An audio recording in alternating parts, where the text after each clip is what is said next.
Okay, so thank you for coming. I'm Heath Ogden. I'm an evolutionary biologist here at UVU, and I do this optional talk for my students. They're in 1010, so rah-rah 1010 students out there. And then also I have probably some evolution students here, assuming, maybe? Yeah, there's okay, there's a couple. And then anyone else is invited, so I'll have colleagues and other people show up, and we just kind of have a good time. Okay. So I was born and raised LDS, as most of you. So this talk is also going to come a lot from an LDS perspective, but I hope that it's general enough still that, you know, if you're Buddhist or Hindu or Christian or evangelical or whatever, that this could also apply. So I'll try to do that. And if any of you want to address any questions from that viewpoint, I'm happy to try to do my best as well. But obviously, you're sitting in front of a Mormon, so I'm a Mormon. Wait, we can't say that anymore. I'm a member of the Church of Jesus Christ of Latter-day Saints. Okay. My dad graduated with a bachelor's degree in business from BYU, and my mom did 2 years at BYU, but then later on in life, she went back, and at age 68, she finally got her bachelor's degree. So that was pretty awesome for my mom. I grew up in a house that probably subscribed to kind of a God as a creator, and not just a creator, but that it's a young earth, and that God was very much involved in each creative act. Okay? And then I would go to my seminary classes, where I would receive much of the same story, and I would look at institute manuals and seminary manuals, and that was much of the same story. So I grew up thinking that was the way that Mormons thought, was that you thought about creation in terms of a very young earth, in terms of no death before the fall, and in terms of Adam and Eve were created at some certain point, and then humans came after that. I went on a mission. I was an LDS missionary. I served in Chile, and that was a wonderful time to be in Chile for 2 years. I came back and finished my bachelor's degree in zoology at BYU, and at the time, that was essentially the biology degree, like here at UVU. Okay, so that's what you would study if you're going to become a. Thank you for 90% of my evolution class, which are all of these pre-meds, right? And so that's just what we did. That's what we studied there. Now, right in the middle of this, I went back to Chile to visit people that I had met during my mission, and I met a girl and fell in love with her and asked her to marry me. And she said yes. And so after I got my bachelor's degree, I moved to Chile and did my master's degree at the Universidad de Concepción in Chile. And that was a great experience as well, to go down there and have that experience. And because at that point I was marrying someone, I was moving to Chile, I didn't go to medical school. I decided instead to get a master's in what I got my bachelor's in, so I got a master's in zoology, and that's where I started studying insects, was down in Chile. And plus my wife was studying to become a doctor, so I thought one medical doctor in the family is enough. Then after living in Chile for 4 years, we came back to the United States, and I did my PhD in biology. And I went back to BYU because there was a new faculty who had just been hired who did molecular evolution and systematics, and that really interested me about insects. And so I started working with him, and that's where I started doing my work on the evolution of mayflies and the evolution of flight and things like that. And this was at BYU. This was an emphasis on evolution at BYU. I have 4 kids, I have 1 wife, and no pets unless you count the fish in the pond, okay? And I get asked a lot, I've had a few students come up to me after class sometimes, after we're about halfway through an evolution unit, and they're like, they kind of lean in, and it's like, are you Mormon? It's like, yeah. And then the next question usually is, are you active? and so right now I can say, yes, I'm active, and I'm a bishop right now, actually. So I serve as a bishop in a local ward here as well. All right. So the way I want to start off this is I want to let you know that I have 5 principles that guide my worldview. That's both from a scientific standpoint, from a religious standpoint, from a personal standpoint. Okay? These are the 5 principles that guide me. Number 1, I accept truth and knowledge, and it doesn't matter where it comes from. So I am all about good ideas I don't care who gives me the idea. I don't care where it comes from. It can come from a fossil, a DNA sequence, an art piece, a sonnet, a poem, a theatrical production, a scientific paper. I don't care. I don't care where it comes from. I'm going to take it. Now, this has then led me to meander through my life across what we're going to look at, across this kind of worldview of the amount that God intervenes relative to the amount that natural laws are taking place. Okay? And so if you look at this, I've just placed 4 possible worldviews that people might have on this. And this is very simplistic. I'm not even saying this is exactly where they're at. But it is kind of this trend from a young earth creationism. So this is like a very young earth. God created all the organisms, right? Down to a kind of a materialistic evolution where there's no God, it's just evolution did everything, and we don't need to invoke any divine intervention at all. Okay? And throughout my life, again, I already told you I started up in this quadrant, and I've had to meander through a BS and an MS and a PhD and a postdoc and so forth. And I don't know where I'm at. I don't mean to say I'm exactly right here. I'm just showing what I'm doing is I'm meandering. Or in other words, like as if we were in an AA meeting tonight, I am a happy seeker. And by that I mean I'm a happy seeker. Because I seek after knowledge and try to locate this stuff, and it doesn't matter where it comes from. Okay? Now it's good. That'd be perfect, right? Okay.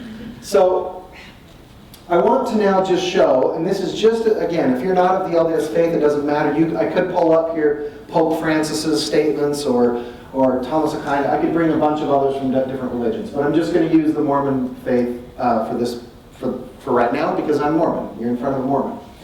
So Brigham Young, said a bunch of this stuff like we can take in anything. It doesn't matter what it is. If it's good, we're going to take it. It's part of what we believe. I like this last part. Our religion will not clash with or contradict the facts of science in any particular.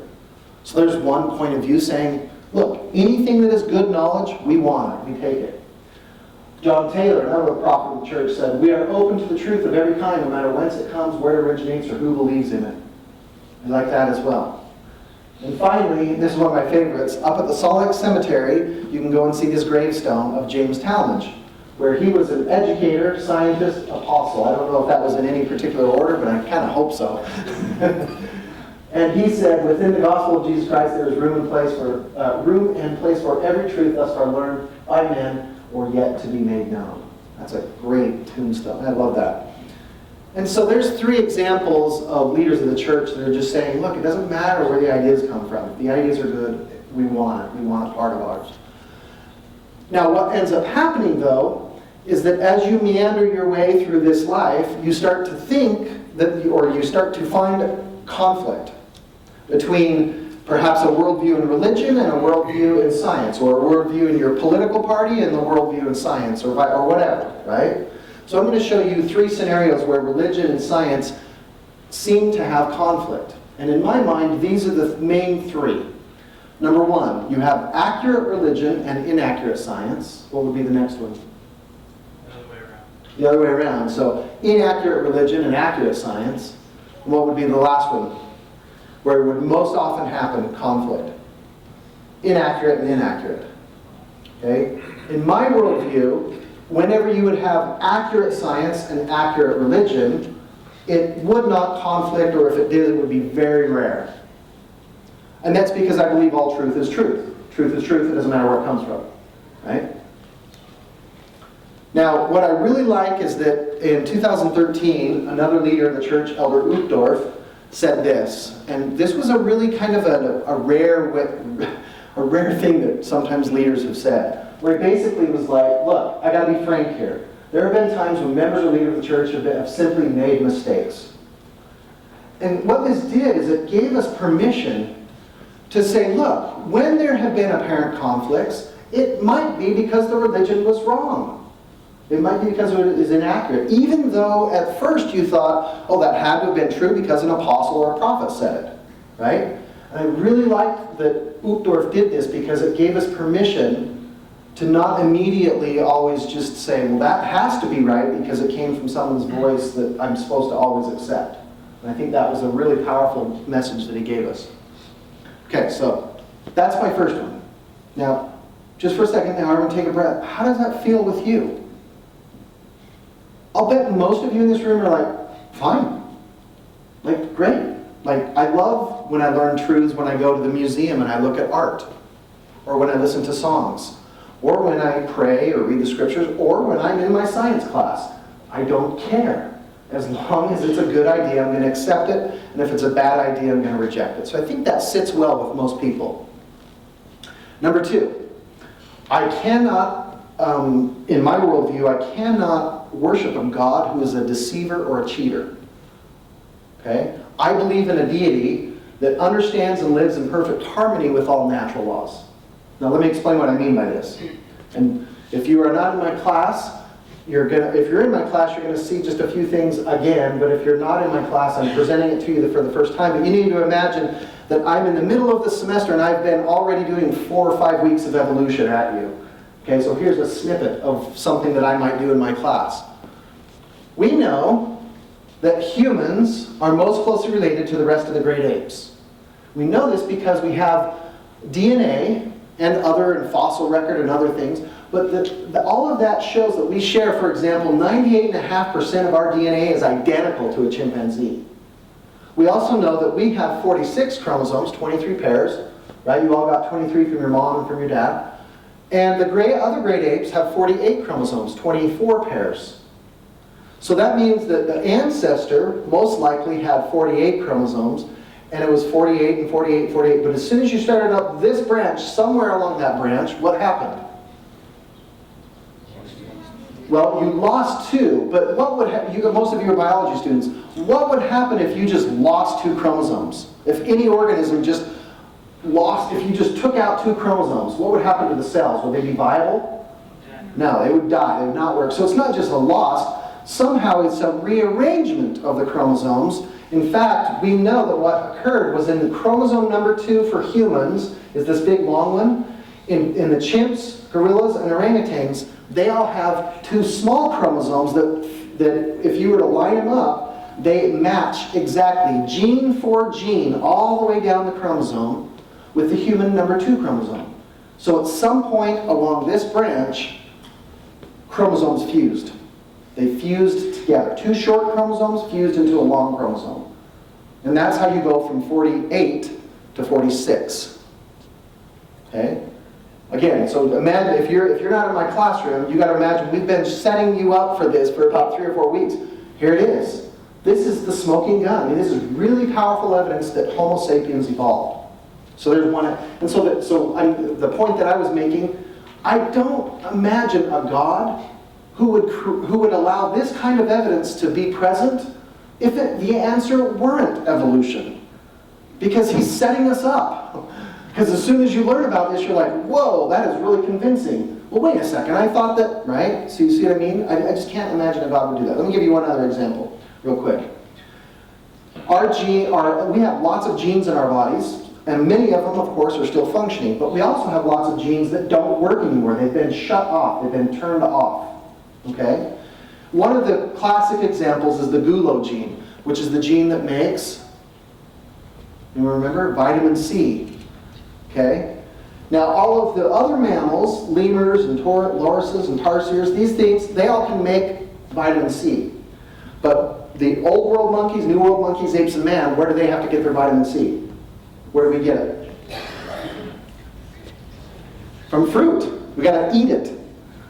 And if you're on a long voyage, way back in the day, and you're out on the ship for months at a time, and you don't eat enough fruit, what disease do you get? Scurvy. This is why they used to take lime juice with them. They were called limeys, right? Because they'd be on these voyages. And so you have to somehow ingest it. Now what's crazy is that the hypothesis is that way back here, the gene that did make vitamin C, this gulo gene, was turned off. Now, if that were turned off way back here, you should see in all of these organisms that exact same way that it was turned off, you should see it repeated over and over again. It's like seeing the mistake over and over and over and over again. Okay? Now, hold on to that thought. What is more powerful evidence for a professor of students cheating?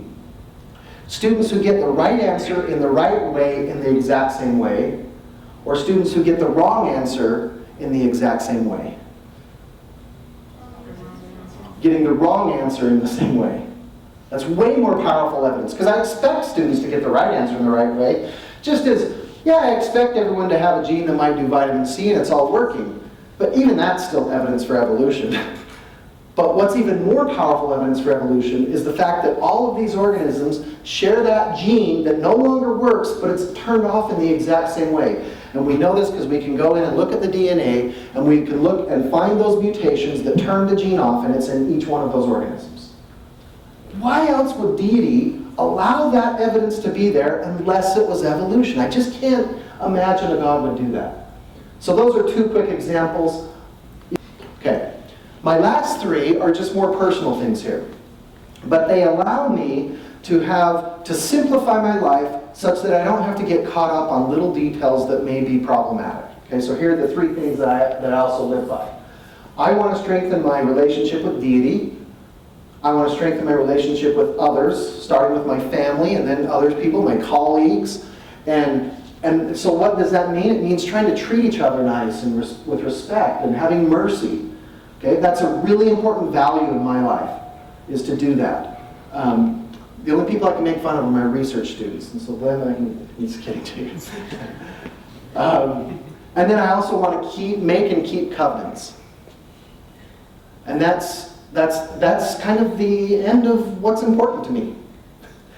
All other things kind of just fit into those categories, and if it's not there, then it's not that really important to me. All right. So now, we're going to shift gears just for a second, and especially those now in the Mormon Church, I want you to give me some feedback here. What is it in the Mormon Church, and this probably applies to most other religions as well, but what is it that makes something, some claim about the theology, a doctrine, an official doctrine? It's canonized. Ooh, I like that. What does that mean to be that it's canonized? Right, so it's been accepted by the leaders, but not just the leaders, by the entire body of the church. It was presented to them, they voted on it, they said, yes, we accept it.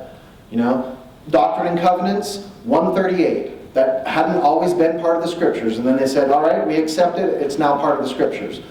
Joseph Smith's Lectures on Faith used to be part of that, it used to be accepted, and then it was taken out. So clearly this official doctrine is a little bit flexible as well. Things can be put in and put out. Okay, but that's what we would call official doctrine. What would be kind of the next step, kind of not quite official doctrine, but still kind of really doctrine-y? That's not a word. Okay, even before that, that's probably way over here. What's kind of the next most official thing? General conference? Okay, maybe a general conference talk. Or maybe something that wasn't canonized, but that was agreed upon by the leaders. Like, what's a famous document that would fit in that category? The Living Christ, or the Family Proclamation, right? And then you'd have maybe general conference talks, and then maybe manuals of the church, and then maybe, I don't know, you keep kind of working your way down, kind of across this continuum of most official to less official. Okay? Now that's one word that I'm not going to give you because I don't think there is actually like an exact description here of this. I want you to think about that. What is it that makes something official? And then also I want you to think about this word, position. Is position and doctrine equal? No. Although sometimes is an official doctrine an official position? Yes, but it doesn't have to be. Like we have an official position in the church. You can't make fires inside of church buildings. Did you guys know that? That was a policy of the church. It's a position of the church. You can't do it. Okay? Now, I don't know that that's some eternal truth, though. I don't think that's some eternal doctrine that you can't make fires, right? It just so happens that how else. And the great thing is, remember, policies can change. In fact, today, what changed? Women and young children can now be witnesses to baptisms, and women can be witnesses in sealings. So, policies can change. Things can change. Okay? And sometimes policies are related to doctrines, and sometimes they're not. Again, I'm not going to explain all of this to you. I kind of just want you to think about this. Because what I find is that one of the biggest things that causes members of the church problems with science and with other ways of knowing is that they think that what they know is actually an unchangeable truth when in reality it may not be. Right? And that's sometimes difficult for Mormons because we love people to tell us what's true. We really like that because that way we don't have to do the work. They can just tell us what's true. Okay? I'm telling you that you need to do the work. You need to think about this. What is it that makes things absolute doctrines or not? Or essential doctrines of the gospel or not? Or what makes things official positions or not? Okay? Does that sound good if we just leave that right there? That's more of a thought process there for you. Okay. Now, all I want to do now is show you a few quotes and a few things to show you that we don't really know that much about evolution in the Mormon Church. Okay? And what I'm going to lead you into is that the official position of the church on evolution is there is no official position. Okay? So I already spoiled it for you. Spoiler alert. But here we go. This is from Doctrine and Covenants. When it says, when the Lord shall come, what day is that? What day are we talking, what event are we talking about? Second coming. Okay? So notice that it says that in that day, that's when he's going to reveal how the earth was made. So whenever anyone says to me, oh, I can't accept evolution because the church says that we don't accept it. No. The Lord himself says, I haven't even testified on this yet. I haven't told you yet. Right? So the scriptures right there, the canonized scriptures are kind of saying, hold off on that. We don't really even know. However, this issue of evolution became a big problem at the university at BYU. And it became a problem right when I was there in my undergrad, in the year 1992. I remember I was going to my religion classes, and I'd get fed lots and lots of anti-evolution quotes from people like Joseph Fielding Smith and Bruce McConkie and Packer and so forth. And then I would go over to my biology classes, right, because I'm studying zoology, and I would get all of these pro-evolution quotes from people like B.H. Roberts and Widsoe and Talmage and so forth. And I was confused, because remember, I came from a creationist background, so I was leaning towards, well, I gotta believe what these people are saying. But then all of a sudden they're showing me other leaders of the church that had opposing views. And I was like, what do I do? Well, right during this time period, the church had realized this problem that I was going through, but lots of students were going through this. And so they set up a committee from religion professors and science faculty. They all got together and formed a committee, and they were charged with trying to come up with a packet that could be given out to students of the official statements of the church surrounding evolution and the origin of man.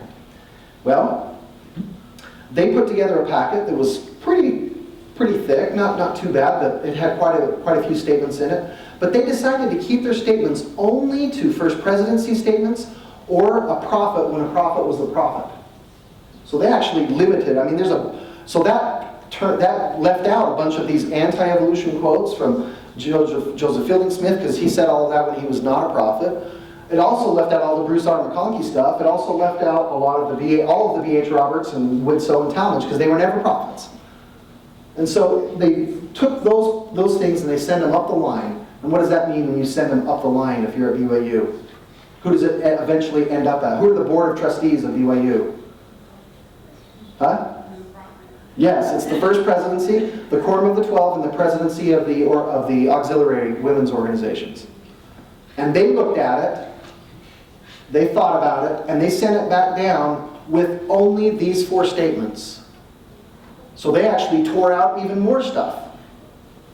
What's left? What is in common in those 4 statements?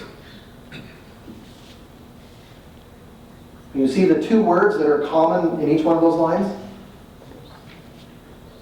First Presidency. So the only things they allowed to come back to the BYU evolution packet were were statements by the First Presidency. The first 3 were statements by the First Presidency to the general public of the church. The 4th one which was included in an article in 1992 in the Encyclopedia of Mormonism, but the statement comes from 1931, was a statement within their meeting. It wasn't part of a letter to the whole church. It was just in a meeting. But they were able to allow this to be published now for the whole church. Okay, but always first presidency, only. The first one, 1909. What do you think, students in my class, what's interesting about the year 1909?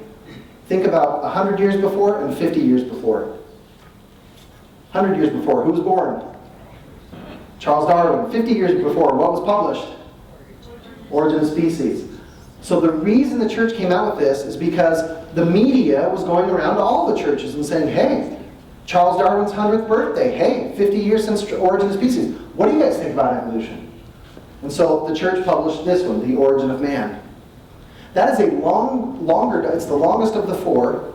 It also is the one that perhaps has statements that could be construed as being anti-science, anti-evolution. Okay? That actually caused more problems than it did help in the church, especially up at BYU. There were in fact some faculty that were fired right around this time and were let go. But the church said, the first presidency said, all right, we need to do something to kind of do some damage control here. And so they come out during the Christmas message and they addressed this issue once again. And here, they just really reduced it down to just a little bit of a statement. I'm going to show you part of that in just a moment. Okay? All right, and then they kind of let things simmer for a while. Nothing else really happened. Then we get to 1925. What happened in 1925? Again, my students, remember the trial. What trial was it, 1925? The Scopes trial. So this is once again this famous trial about teaching evolution in the United States in a high school science public classroom.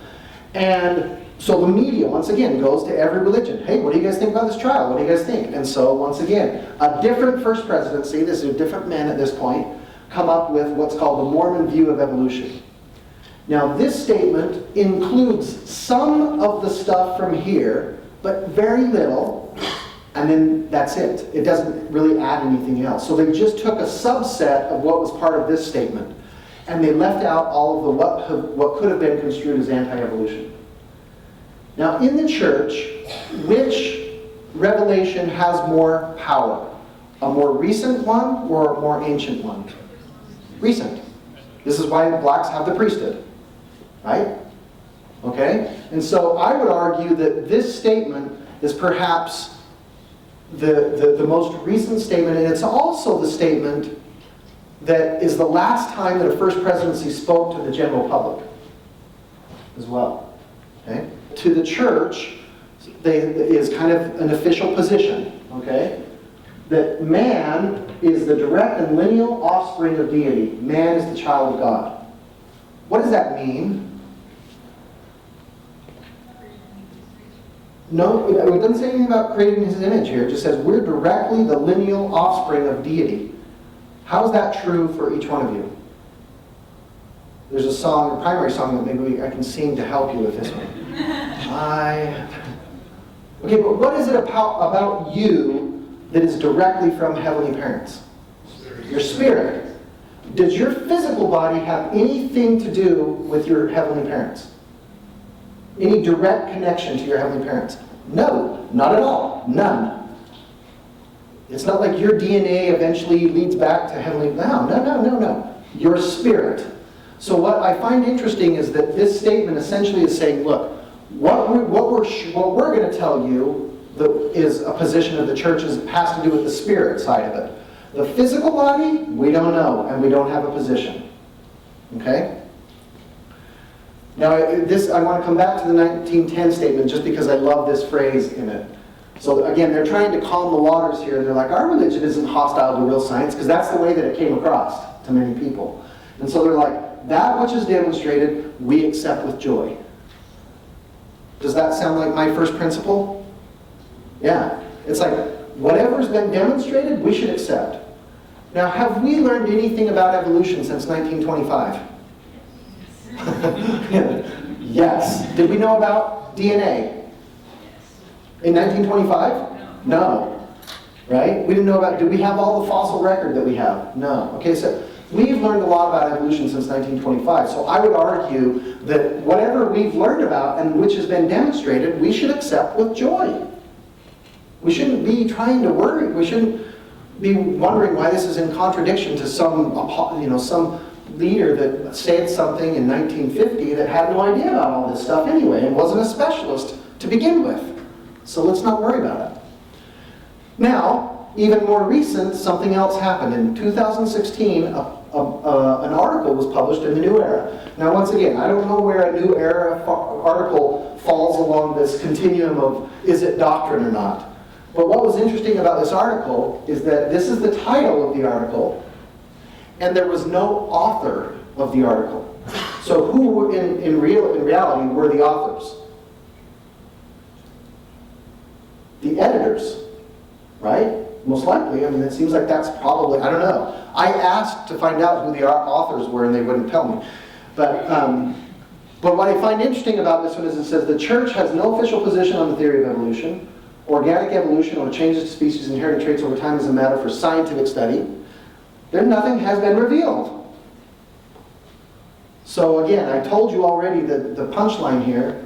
What if someone comes up to you and says, well, what's the official position of the LDS Church on evolution? What is it? There is no position. So you are free to study it, learn about it, and if the evidence is convincing to you, you can accept it. Or you can continue to go further in your life and deny the evidence if you'd like. You have that choice. But the church has no position for or against. Although I would argue that based on positions of the church where they say we encourage scientific study and if it's been demonstrated you should accept it, I would argue that their position is kind of for, because the evidence for evolution is overwhelming. Now here's a few other pieces of stuff that have happened just in the last few months. So in the last few months, this was placed in the Natural History Museum at BYU. And notice what they're quoting. They're quoting this Ensign article saying, church doesn't have a position. You're like, oh, well, that's really nice, a sign. Well, look at this. This is now in the middle of the BYU Bean Museum. An entire display of human evolution. And if that's not enough, you can go around the back and you can see all the skulls. And notice on both of them they have phylogenetic trees. In other words, they're saying these things evolved. And this is how they're related. I think that's pretty powerful. And this is at the Natural History Museum at the University of Utah. And so all I want to do is make the point that at BYU, they teach evolution like they teach it at every other university. There are like 12 evolutionary biologists out there. They teach it just as rigorous as any other university. In their natural history museums, they're showing evolution. Okay? I think just that statement alone really goes a long way with your relatives who can't accept evolution. Because you can simply just say, if it were false, would BYU allow it taught? Would BYU allow there to be 2 huge displays on human evolution? I think that goes a long way. I think it says a lot. Okay. All right. I've got just a few more additional thoughts, and then we'll get to the Q&A. So, I think it's okay to still have disagreement. And it's okay to just not know things. This is true in science. I don't know how mayflies evolve flight. I disagree about this with many of my colleagues. But that doesn't mean I'm going to divorce myself from continually studying it. So I don't think you need to divorce yourself from religion or from science because you still find disagreement. Fine, big deal. Deal with it. That's part of the messiness of this life. Life is messy, biology is messy. Deal with it. Or if you're in my evolution class, homoplazy happens, is the way I always say. Right? Homoplazy happens. Okay. Next. I think that both science and religion could really use a heavy dose of humility. And just don't get so worked up about this. I mean, it seems like whenever they do an evolution religion debate, they go find 2 people that are so far apart on this subject, put them on TV together, and then they argue. Of course, they do that with climate change and vaccine. They do it with everything, because I guess ratings are better that way, right? But I think if we were just to humble ourselves and kind of find where we speak the same language and we can engage each other, I think we can really have really good discourse on this. Number 3, and this is one where I'm hitting myself here. We need to do a better job. Look at my colleagues, and I think they could all probably go, yep, you're right. Like, we need to do a better job. The scientific community at large needs to do a better job at communicating the science. Because we're great at talking to each other, but we are not good at putting it down where we need to and getting to with people. So we need to do a better job there. Once again, I already said this. We have learned a lot about Charles Darwin about evolution since Charles Darwin. Okay? And I also said this. That which has been demonstrated, we should accept with joy. Okay? Okay. What questions now do you have? The floor is yours. It's open for whatever you want to ask me. Yes? Okay, so you talk about like the spirit being separated from the body, right? Like our lineage is through the spirit to God. So but like you recognize that there was like, hominids before Homo sapiens, right? Mm-hmm. So at what point is like the spirit introduced to the body if it wasn't before, right? Does that kind of make sense? Mm-hmm. What I'm asking. So like, Yeah. were there no spirits in those bodies? Were they just like? So typically, and you're close. Usually my first question is Adam and Eve, but that's kind of where you're going with it. Yeah. So let me do it this way, okay? So, and this, I'll get to answer your question, okay? I promise I'll get there. So, we recognize that Homo sapiens, as a species, evolved from other Homo species, okay? And we think this happened around or a little bit before 200,000 years ago, okay? But it's nice to just remember 200,000 years ago, okay? At least 200,000 years ago. And this was an entire population of individuals, right? This was not just 2 individuals that went off by themselves and started something, okay? It's an entire population of individuals. We know that those individuals only lived in Africa, okay? Homo sapiens did not live outside of Africa prior to, before 100,000 years ago. We also know that this population went through a large bottleneck event at about 100,000 years ago, and that went down to a population of less than 10,000 individuals. So there was a reduction. We know that after this kind of a little bit more gracile form of Homo sapiens came out of Africa and started to populate the rest of the world. This is a representation of a simplified representation of these migration events. Notice in red is Homo sapien, in the orange up here is Homo neanderthalensis, and then Homo erectus in kind of a yellowish color, greenish yellowish color.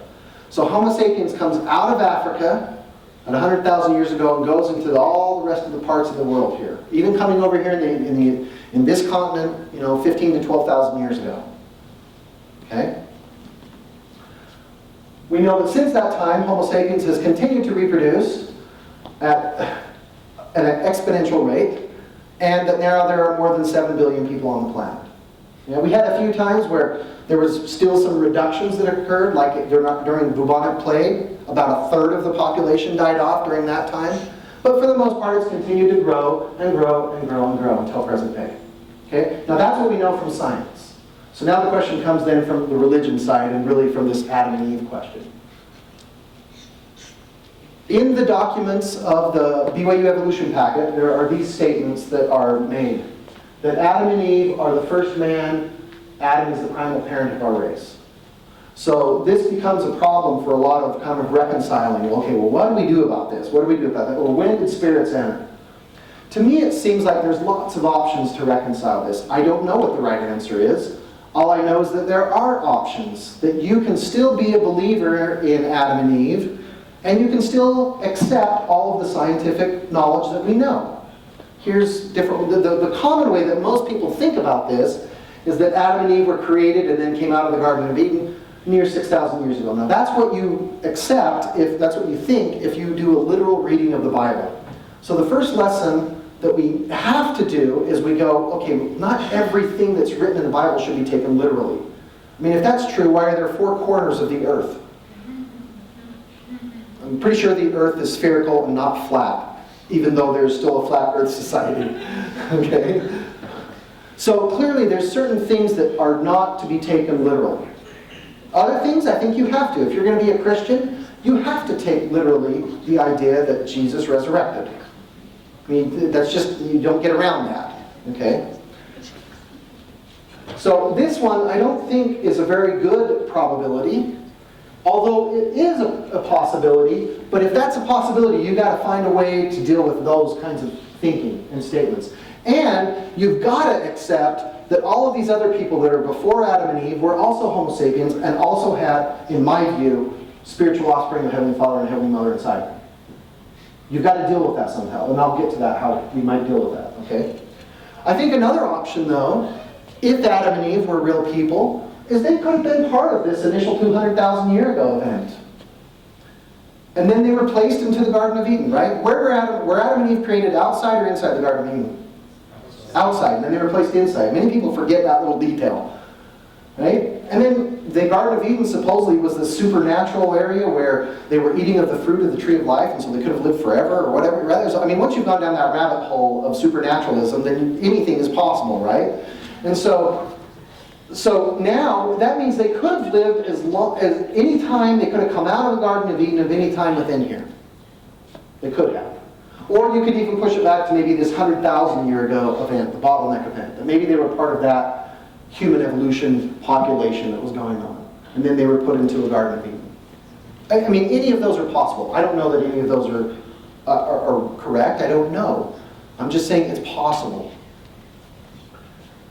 Now, how do we reconcile with those statements above, where Adam and Eve are the first man and woman or whatever? This is my own idea. I don't know that this is true, but I like this idea. I like thinking about Adam and Eve as the first Homo sapiens with spiritual offspring of Heavenly Father and Heavenly Mother that made covenants, that learned the gospel and made covenants.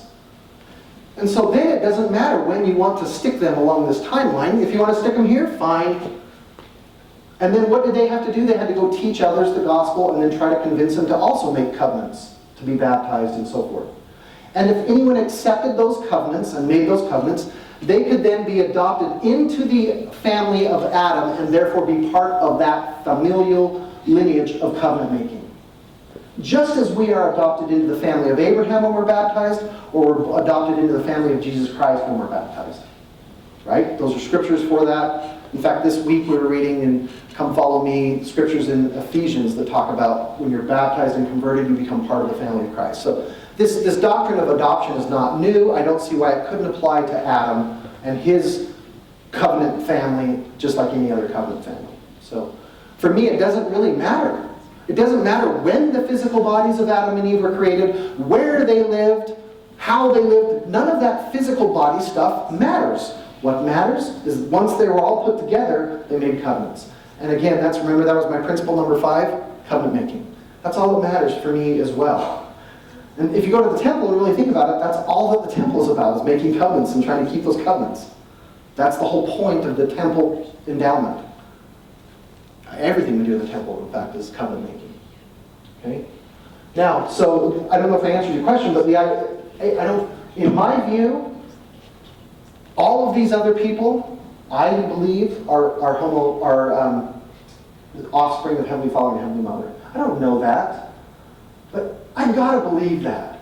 I can't accept the idea that only people from 6,000 years ago to the present are Homo sapiens with spiritual offspring of Heavenly Father. Where are all of the people that have lived all over the earth? And the reason I don't like that too is because that kind of thinking has led to a lot of racism and bigotry, right? And I just don't like that thinking. We are all Africans. If you want to think of it that way, we're all Africans. And so that's why I don't distinguish. Now, then it's like, okay, well, what at exact moment did it become Homo sapiens with spiritual life? I don't know. But at least this is a way where I can kind of reconcile most of those big ideas. Okay? Does that address it? Yeah, I mean, stuff to think about, I guess. I guess the biggest problem for, me personally is the fact that, science kind of defines creation, the moment of creation, you could place it at the Big Bang, or you could place it at like the evolution of like inorganic material to organic material, and then like the evolution of like the first like organism, right? And then like science says that man evolved from one organism, right? That eventually developed into like a multicellular, and then it developed tissues, organs, and all that stuff.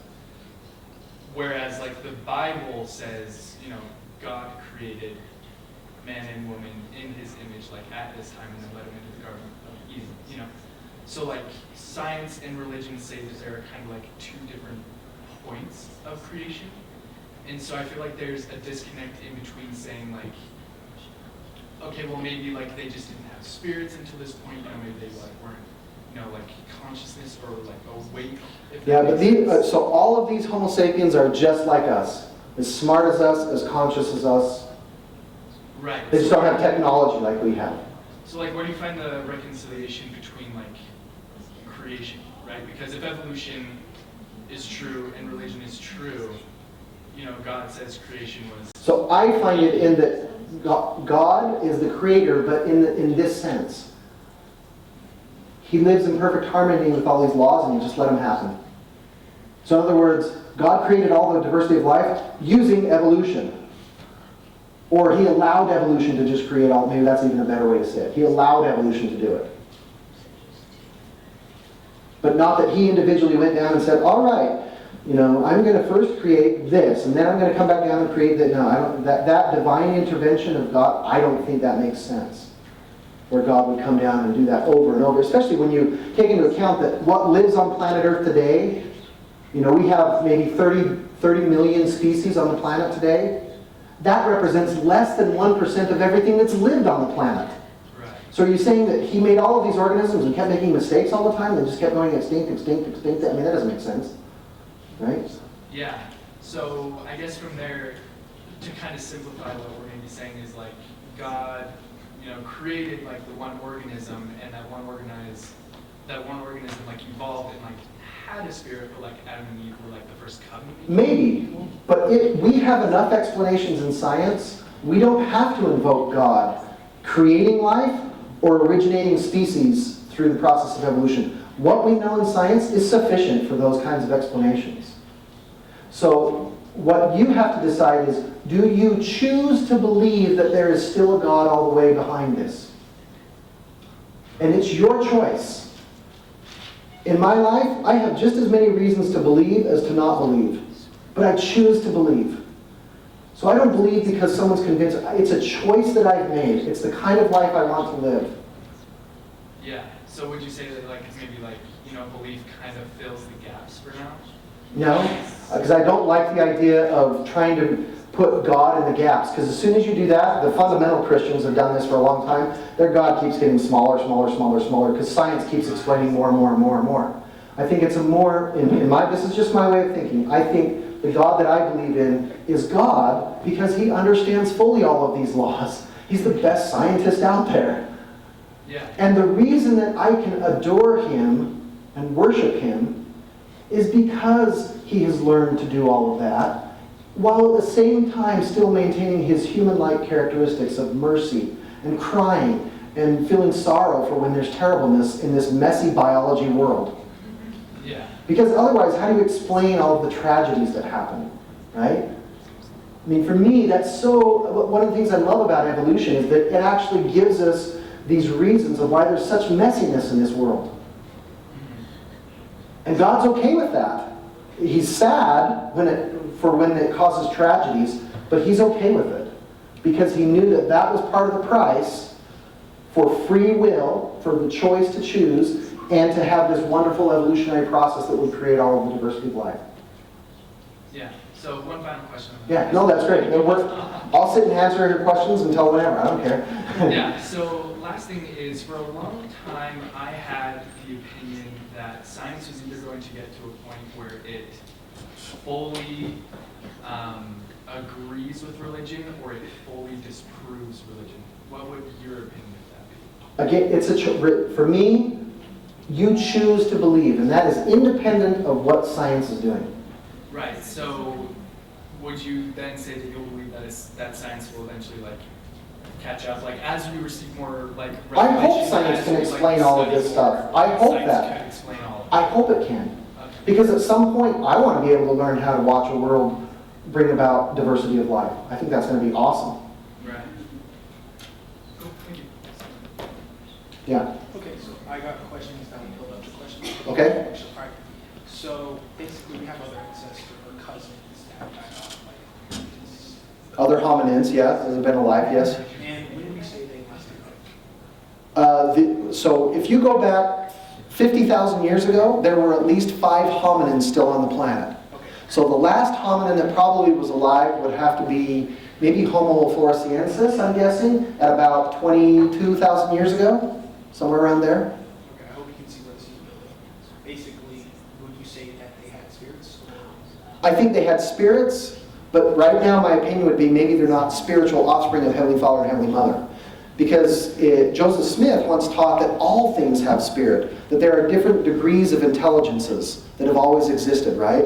And then those intelligences receive this spiritual, first the spiritual form, and then they're embodied in a physical form after that on the earth. And so I think that they probably had spirits, just like, you know, how many of you think your dogs have spirits, right? Maybe, you know. So I think things have spirits, but what had spiritual offspring of Heavenly Father and Heavenly Mother? I like this idea that it either was here or here, but somewhere within this is where you had to say all of those things are spiritual offspring of Heavenly Father and Heavenly Mother. Okay? Okay? Go ahead. I'll come back. I was just letting you know that I saw him. Okay, so basically, I'll go back. Okay, come back to you. Okay, so like the Bible and teachings of the prophets lead us to believe that before we all existed here, there was like a set number of offspring of God, because we were all there in like the first council, right? And so do you believe that like scientifically you believe that there's a set number of Homo sapiens that will and have ever existed?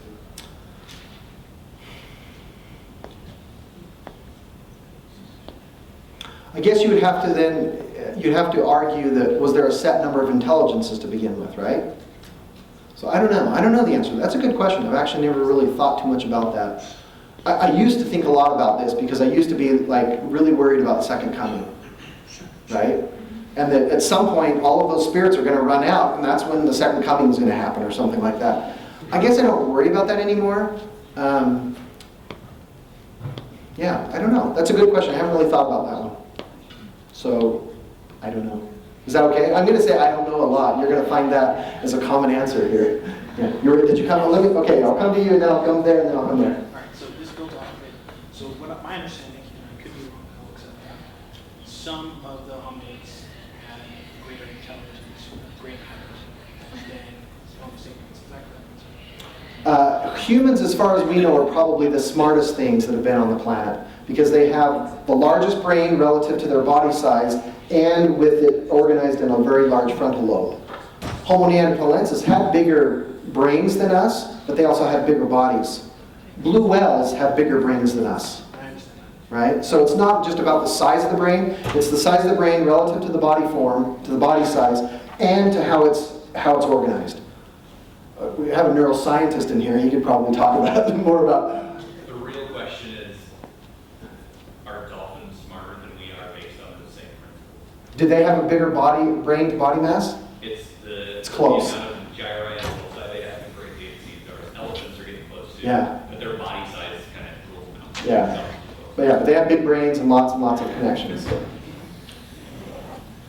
Okay, go ahead. How would you explain that immortality is part of Adam if they have a particular life? How would I explain that they were living forever? Forever?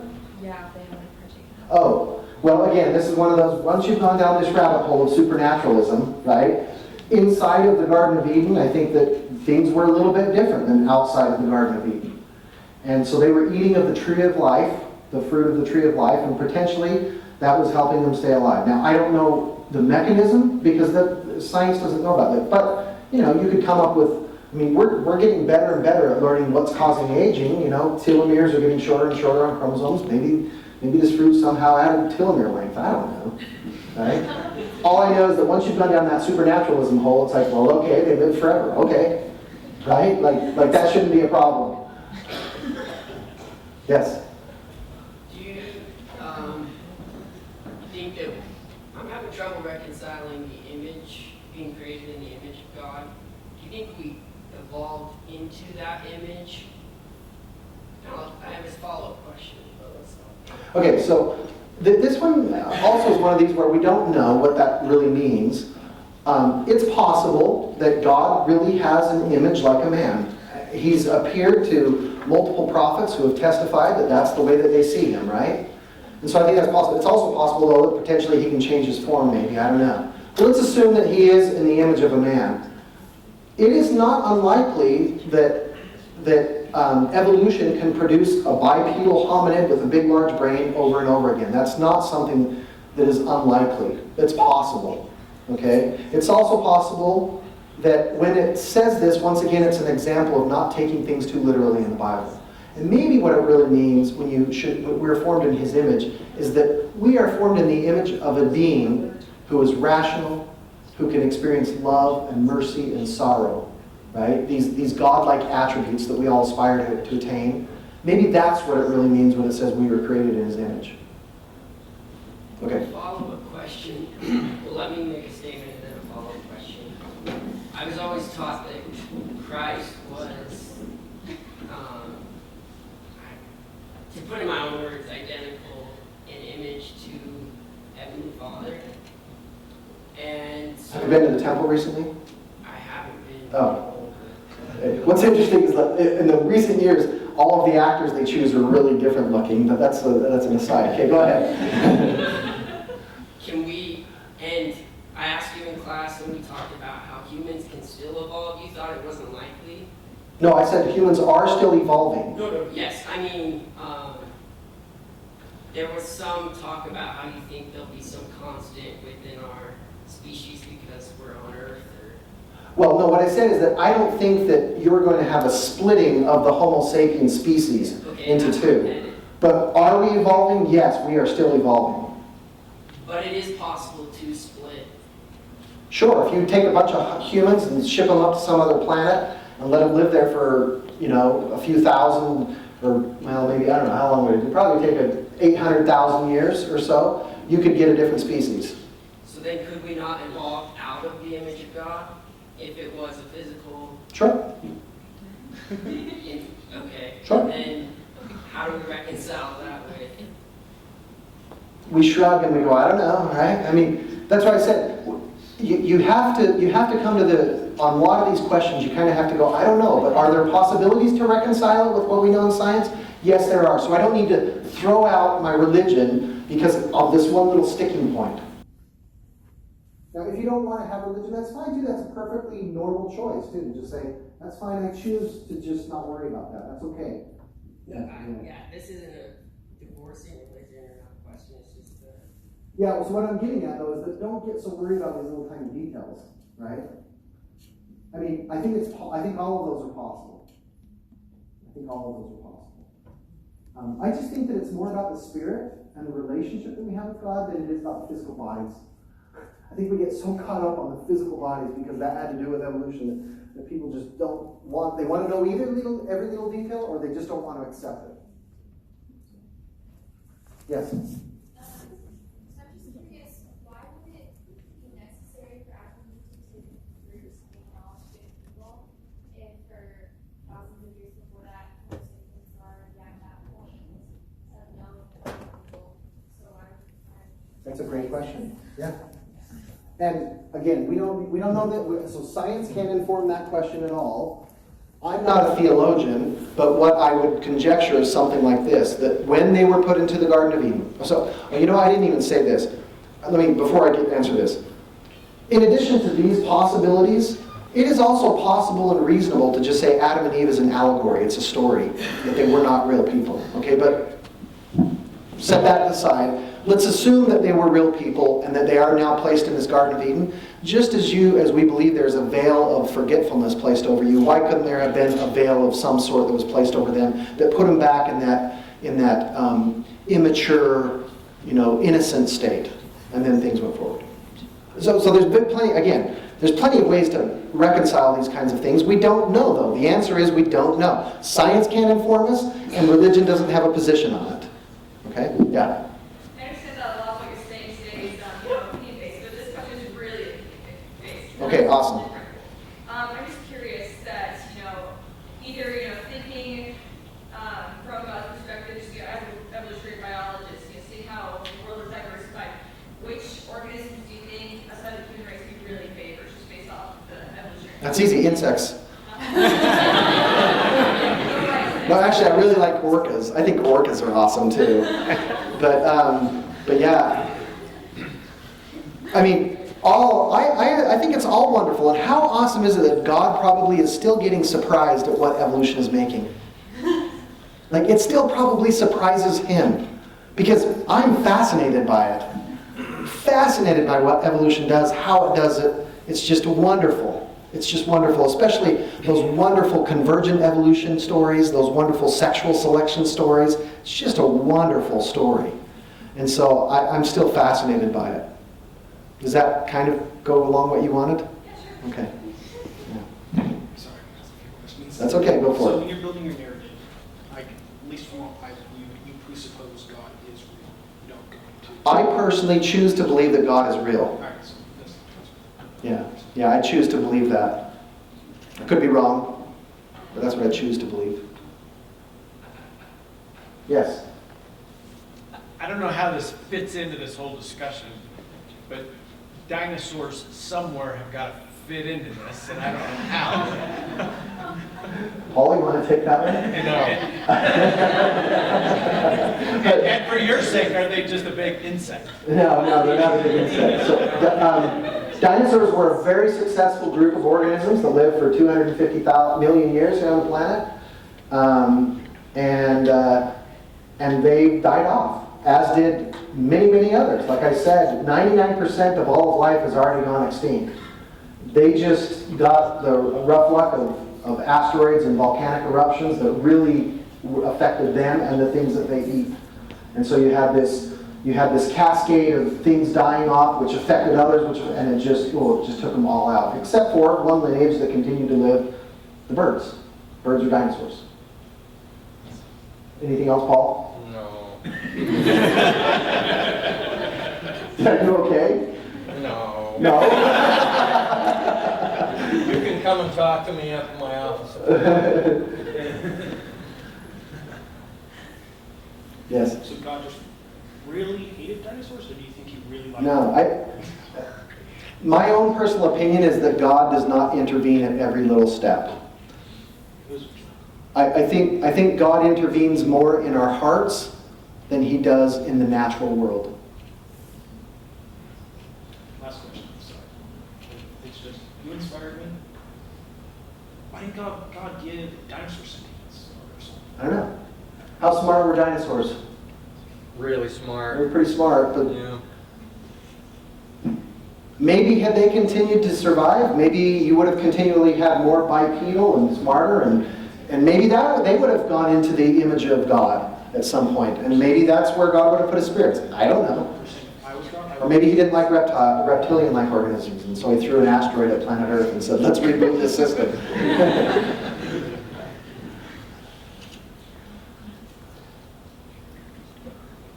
Any other questions?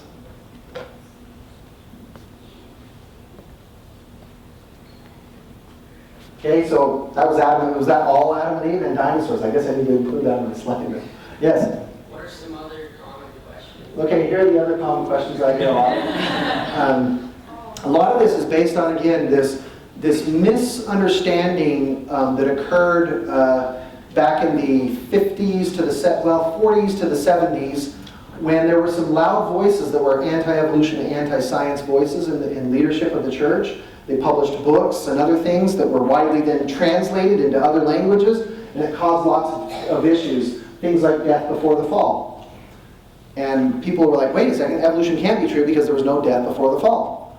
And of course there was death before the fall. Dinosaurs, we just barely said, what happened to all the... So things died for sure before the fall. I think that the way I would look at that is just say, there was no spiritual death before the fall of Adam and Eve. Because Adam and Eve apparently were the only ones that were living in the presence of God, and spiritual death is being taken out of the presence of God. So for me, that's a really easy one to just reconcile theologically. Science says nothing about death before the fall, because the science doesn't talk about the fall, but does science say things die? Yes. That we can say with very good confidence that things die. Now we know that. Any of those others that really interest you? I don't know. The last one. The last one? I don't even know what he's talking about. This is also one that was a common explanation to explain the fossil record of dinosaurs and stuff. It's like, well, wait a second, we said no death before the fall. Why do we have all these fossils? And so some fundamental Christian person had proposed that maybe this world was made up of older worlds that had organisms that had died, and that's why we see the fossil record. And one of the leaders of the Mormon church picked up on this and then ran with it, and that's why we have it. But it's incorrect. It's, of course, a kind of a silly notion. Can you hear about the flood? The flood. Science can say a lot about, was there a global flood? And there's no evidence at all for a global flood. What can science say about localized floods? They happen all the time. If you were living on the Bahamas a few weeks ago and you had no contact with an outside world, you would think that your world just was flooded. So this is one, again, and this also goes, I would defer to kind of a theologian of Scripture and how Scripture comes to us, because clearly you have to look at who's writing this, what are their circumstances, what kinds of translations did it go through before it came to us. All of this stuff would have to come into play, and that's not my expertise. But what I can say is this: it is impossible that a boat of the size that is conjectured in the Bible could have held the diversity of life on it. Impossible. They couldn't even held one lineage of the tree of life. The tree of life is huge. Plus you would have to have enough food to feed all of those organisms for the 40 days. Plus you'd have to deal with all of their waste. Plus just the problems just go on and on and on. So from a biological standpoint, it makes no sense. But again, if you want to invoke some supernatural explanation, then feel free, you can choose to do that. I really think that story is more about just God gave everyone another chance. He's like, I'm going to give you a chance. And he was teaching that small people who were there, who experienced this flood-like event, hey, God's going to give us another chance. If indeed it was a story, if it was real. But it's also possible, just like with Adam and Eve, it could have been an allegory. It could just be a simple story that was made up. Because flood accounts and myths and stories are rampant in ancient texts. So, yeah. Just to add to that, like there's multiple times in the Bible where it talks about the world and it's just talking about the area that they're living in. Exactly.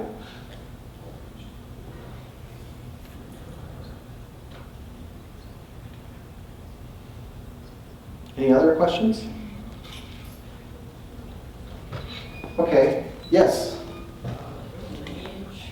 Between back to Adam and Eve, maybe I my knowledge search was fine, but we were doing Adam and Eve back. I thought there was some connection with this. Yeah, there's a lineal writings of this begat this and this begat that and begat. And so you can read that literally, and if you do, then you have to put Adam and Eve at coming out of the Garden of Eden, at like 6,000 or whatever years ago. And that's fine, or you can not read that literally, or you can not worry about it, right? And you can choose what you want to do there. What do you think of the ages of the ancient scripture people, like people living for 500 years, 900 years? We don't know of any Homo sapiens that have been able to live that long. So, right now, that looks like really unlikely to me. But again, once you've gone down that supernatural pathway, then maybe something did happen, right? I don't know. But right now, biology would tell us that no, people don't live longer, what, 120 years? Is that like the max? Maybe? And we're living longer now than we ever have. Like, if anything, they lived shorter lives than we do now, right? I think all of the hominid fossil, all of the records of any ancient Homo sapiens, when we look at the age of their bones, they wouldn't have lived longer probably than 40 or 50 years on average, probably. Right? I don't know, does that sound about right, Paul? So probably not, but I don't know. Yeah?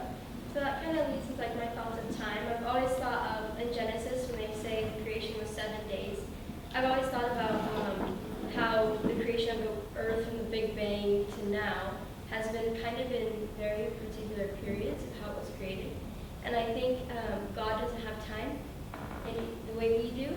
So I feel like that has a lot to do with the age thing. Like, if he doesn't have, or he puts time into our perspective to try to help us. Mm-hmm. And I think he wanted us to see in the Bible that it was different periods of time of creation, and not just like in 7 days, literally. Right. So that's just one way I've thought of it. Yeah, I mean, and even if you look at different accounts of the creation account, they're in different orders. From different scriptures to the temple, they're all in different orders. And different things occur on different days. And so really I think that when you've got to look at that, not as that was not meant to teach us about the intricacies of the universe and of evolution, right? If anything, you should take a period and just say it's an entity, a division in eternity, and they could have been overlapping. Sometimes we always think they had to go back to back, but no, they could have been overlapping or whatever. And it might have just been, it's just this kind of story that they're telling about this big view of how this earth came to be. So, yeah, don't worry about that. You guys notice I just don't worry about a lot of this stuff? I mean, I hope you kind of go away with that flavor. It's like, yeah, I mean, there's things to be worried about, but at the end of the day, you got to choose whether you're going to choose to believe or not. And you also then have to choose whether you're going to accept or not evolution. Notice the difference in terms that I use. This is why whenever anyone asks me, do you believe in evolution? I say, no. I accept it because the evidence is overwhelming. Just like I accept gravity. No one ever asks me, do you believe in gravity? Can you believe how absurd that sounds? No, I don't believe in gravity. I accept gravity because I've seen it happen, right? But when someone asks me, do you believe that your daughter loves you? Then I use the word believe. Do I believe in God? Yes, I believe because I choose to believe. Do I believe the Jazz are going to win a championship at some point? Yes, I believe that's going to happen. Maybe this year. You're laughing because it's not possible? Okay. Okay. Any other questions or comments? Yes? Just curious, how long did it take you to come up with this stance? I haven't come up with anything. I am still meandering. I'm a happy seeker. Yeah. But it's taken, look, I had some really, really dark days when I was in Chile, because now I'm the only Mormon in an entire department, an entire thing. I'm the only one. And all of my colleagues, these other grad students, are sitting there looking at me like, you're such an idiot, you believe in it, So that was some dark times. But it turns out that the science wasn't the hardest thing for me staying in the church. It was actually when I started learning more about the history of the church, and polygamy, and blacks in the priesthood, and translations of books. Those things were much more difficult for me than reconciling science and religion. So it takes a long time, and I don't claim to be an expert in this or anything. I just think that my voice sometimes helps students to kind of just sit and go, well, I'm struggling with this, and what are some ways I can think through this? That's why I do this. Yes? So would you say your opinion of God and evolution is similar to that, I don't remember what it was called, deism or whatever, but like that God's like the watchmaker? No, because the watchmaker is evolution. Right? Evolution designed the peacock's train, the tail, not God. I think God is lovingly surprised at what evolution comes up with. So what is the role of God in creation to To enjoy it. I mean, that's what he says. Every time that he says, when the creation happens, he says, it was good. He's like, whoa, that was good. That was some good stuff that happened there. Now, his overall goal is to eventually get to a point where there's an organism that looks a lot like a human being, so that he can put spirits inside of it, so that he can bring to pass the immortality and eternal life of man. That's the overall goal. But I think, otherwise, I really think God just really I think he's the ultimate scientist. He just really loves watching what's going on. I don't think he's intervening as much as we think. I may be wrong on that. Look, and if I'm wrong, I'm wrong. But the evidence doesn't show that. And clearly, we don't have to invoke it. Evolution is a wonderful explanation to explain all of the diversity of life. We don't have to invoke any divine intervention. So when the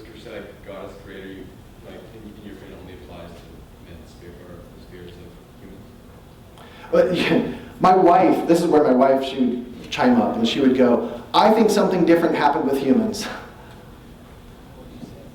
She goes, I don't know what it was, but something different, something special happened there. I think theologically, that was the only time that Elohim came down and actually was part of creation. All the rest of the time, it was just Jehovah and Adam and whoever else was with them in that game, right? But there's something different about Elohim coming down to that point, putting in the breath of life. I don't know. Maybe that does. Maybe in some ways that did make it special. I think just the fact that he's now putting his spiritual offspring inside of some bodies, that in and of itself, to me, says that God thought that was something pretty special. Do you think God has an involved body? According to our theology, as man once now is, God once was. Right? As God now is, man may become. So I think it's reasonable to believe that at some point he was on some other earth and somewhere else in the galaxy or in the universe, and he went through a very similar experience and had to learn about evolution and probably sat in some classroom and was like, how am I going to reconcile this with what is this? And eventually he learned how to live in harmony with all of that, and that allowed him and his companion to become who they are. And then they understood how all of this works, and then they were to oversee a creative sphere. And again, he's more concerned about hearts and being nice to each other than he is about the details of the physical. That's my opinion. Again, I could be, how many times have I said this today? I could be wrong, right, on all of this. And I'm fine with that. I'm fine with that. But I hope I've given you some things to think about. Any other questions or comments? Okay. I'm going to end with this. Whoops. Do you guys know who Henry Eyring is? Do you know who that Henry Eyring is? Who's that? That's Henry B. Eyring's father, right? So this is President Eyring's father. And he is a famous chemist, world famous chemist, probably should have gotten the Nobel Prize because he's the one that came up with the equation and explained the energy of activation, for those of you who know about that. Okay? Now he said this, he was so awesome and down to earth. He's like, there are a few ways in which good people do more harm to those who take them seriously to defend the gospel with arguments that hold a whole lot of water. I love that because if something drives me nuts, it's when I hear someone talking about, especially something science related, and they're making arguments that are just ridiculous, and I'm just like, oh, don't do that. That's not a good idea. And so my advice to you is, thanks for coming, because hopefully you've left this also a little bit more informed. But get informed. Read. Be scientifically literate, and if you're going to choose to believe in God, get somewhat theologically literate as well. Okay? Many of the difficulties encountered by young people going to college will be avoided if parents and teachers were more careful to distinguish about what they know to be true and what they think to be true. Right? That's a big one. Impetus youth, upon finding the authority it trusts crumbling, even on unimportant details, is apt to lump everything together and throw the baby out with the bathwater. I love that. Okay? He also said this. Some have asked me, is there any conflict between science and religion? He's like, there is no conflict in the mind of God. That's an interesting way to think about that, right? Then he's like, but often there's conflict in the minds of men. A young man said, in high school we were taught such things as pre-Adamic men and that kind of thing, but we hear another thing when we're in the church. What should I do about that? And I love this. I think I gave the right answer. I said, in this church, you only have to believe the truth, find out what the truth is. And that goes right back to my first principle. Just find out what's true. And if that truth comes from a DNA sequence, you accept it. Even if it's in contradiction with something that you thought was true that you read sometime in some church manual. I don't know how else to say it, right? Like that's kind of what you have to get to. So, all right, that's it. I don't want to do any more. I have other slides that may be useful, but we don't need to look at those. Okay.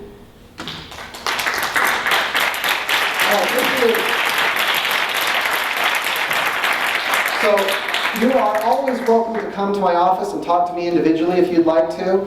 My door is always open. I love talking this stuff. If you can't tell, love this.